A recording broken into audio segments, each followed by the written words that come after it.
Talking is a complete waste of energy. Complete waste of energy. Half the things we say all day, we don't need to say at all. There's only one energy. There's only one energy in the body, and you can use it for whatever you want. If you use it just to talk, and that talk is not meaningful or necessary, it's just conversation going on and on and on. Sometimes you feel like words are coming out, you have no control over what's happening, and your throat is dry, and I think after like 10 minutes, why did I have that conversation about Greece? Or traveling somewhere, or some unnecessary topic that doesn't need to be discussed. There is something to be said about silence. If you notice the big masters, if you listen to Eckhart or you listen to Guruji, Guruji meaning Shri Shri, they have very long pauses. And it's kind of awkward, so Guruji will come into the audience and he'll sit.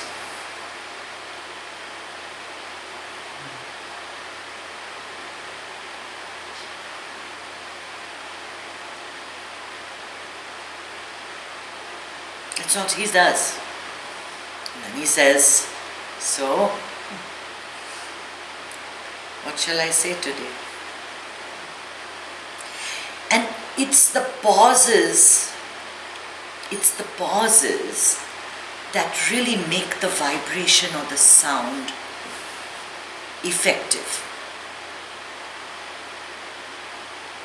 When you pause between what you say, people have a chance to stop, to reflect on what you're saying, and to absorb it without having this need to immediately respond with something. You saw what was happening right before we started talking, right? Each one was trying to give their idea of what they think. So we're all story toppers. As soon as you say something, it triggers something. And I must share that. And when I say that, it triggers something in someone else. And she must share that. And we're all saying things about these little stories in our heads. Some stuff that's been stored for God knows why, what reason, that's coming up. And we think that we're making the world a better place by sharing it. There is something to be said about silence. We have in our tradition a god called Krishna, and you all might have heard of Hare Krishna, right? The Hare Krishna movement, and Krishna is supposed to have lived some 4,000, 3,000 years ago. He was a prince of the Yadava clan. He was a cowherd. He played the flute, and he's immortalized as an avatar. An avatar is a embodiment of the divine. Now we are all avatars, but that's a secret I'll tell you all later. That's between us. But this avatar was a much more developed avatar in the sense that he was like God walking the earth. So Krishna is worshipped all over India. And one of the things about Krishna that's very, very fascinating is he's surrounded by women who adore him. Hundreds of gopis, they call them gopis, they dance around him. And if you in Navaratri, you see an example. The festival we had last week. In every part of India, women and men dance, and they dance with sticks in circles all around, right? So it's called Ras. It's called Ras Leela, and that type of dancing. And you have images, plenty of images, and I think I have a painting somewhere in the house of Krishna in the middle and these gopis dancing. And if you have a vision of people dancing around the central figure, every time there's a little gap, you see Krishna. And then the gopi comes in the way and moves on, and the next person, before the next person comes, there's a little gap and you see Krishna. And then it moves on, and then you see Krishna. In between your thoughts, there is a glimpse of the divine. There is a glimpse of the source. That is the beauty of Ras. See, people misinterpret mythology, but all of mythology was created around a very centralized theme of bringing you closer to the divinity that you are. And since people can't understand that, oh, in between your thoughts, there is the divine. No, instead they say, when the gopis dance around Krishna, in between the gopis, you get a glimpse of Krishna.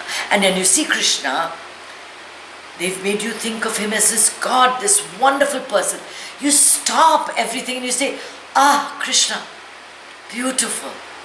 I see him with his flute, with a peacock feather in his hair, with his blue, dark skin and his beautiful eyes. He looks so wonderful, so gorgeous. And you get transported into another world. You get into an aha moment. And that's a trick that they used for you to get connected with the divine. And that Ras Leela is happening all the time. Every time we stop the thoughts, you glimpse the divine. When we meditate, so many thoughts are coming up, Most of them are useless thoughts. Things about, suddenly you find I'm finding these days, I'm in Chennai, I'm walking the streets, I'm buying saris, I'm looking for clothes, and I'm like, hey, I'm supposed to be meditating. Catch myself only when I've already bought all the saris and done all my shopping and done all of it. Then I've caught myself, whatever it is that's going on in your life, at that point of time, it's going to come again and again and again and again. And sometimes you say, no more thought, and then you just slip into that space. And for a few seconds, that happens, right? When you're feeling that sense of, I'm going to fall asleep, but you're not really sleeping. And you get that sense of nothingness, beauty.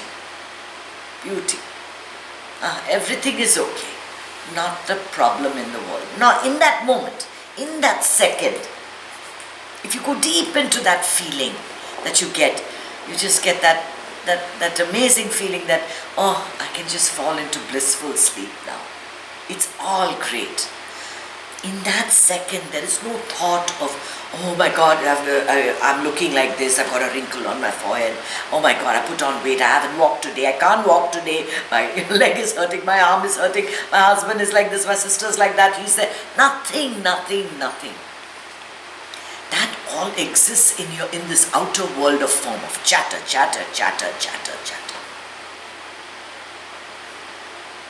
The more you chatter, the more energy you waste. The more you chatter, the more energy you waste. Stay in silence and come to terms with the chatter in your brain. That's the problem we have. We mask it all. We want to just be so social, surrounded with company, loud noises, loud music, loud everything, so that you can't think. Because ultimately, all that sound, music will stop, all the chatter will stop, everyone will go away, and you are there dealing with your own mind. And the noise is, the conversation is non-stop. We are all psychotic people. All of us, no exception, we have voices in our head. And if you don't have a voice in your head, I will bow to you. And you are enlightened, because you don't have what's going on in the rest of our lives. All of us have this.